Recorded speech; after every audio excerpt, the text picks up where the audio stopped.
আপনাদেরকে একটা বাস্তব জীবনী গল্প বলি, সবাই গভীর মনোযোগ সহকারে শুনবেন কেমন। সাইমা ছিল গ্রামের এক দরিদ্র পরিবারের মেয়ে। পড়ালেখা অনেক ভালো ছিল, স্বপ্ন ছিল ডাক্তার হবে। কিন্তু তার বাবা ভাবতো মেয়ে মানুষ বেশি পড়ালেখা করলে মাথা উড়ে যাবে, ষষ্ঠ শ্রেণী পর্যন্ত যেতে দেয়, তারপর বিয়ে দিয়ে দেয়। 14 বছর বয়সে একজন 35 বছরের পুরুষের সঙ্গে, যিনি শহরে কাজ করেন। প্রথম রাতেই সে বুঝে যায় এটা বিয়ে না, এটা এক প্রকার শাস্তি।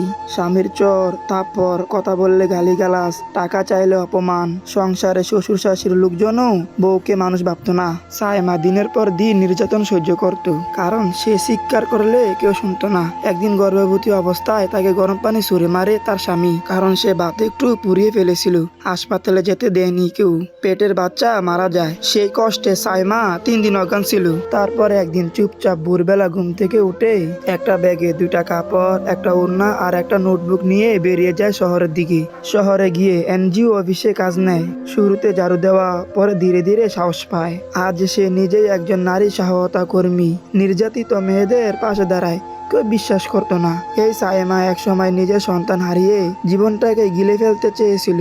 একবার তাকে জিজ্ঞাসা করা হয়, তুমি এত শক্তি পাইলে কোথা থেকে? সে বলে, আমি চুপ ছিলাম, কিন্তু আমার কষ্ট চুপ ছিল না, সেটা একদিন আওয়াজ হয়ে দাঁড়িয়েছে। তো যাই হোক, আজকে এ পর্যন্তই। সবাই সুস্থ থাকবেন, ভালো থাকবেন, আমার জন্য দোয়া করবেন। খুদা হাফেজ।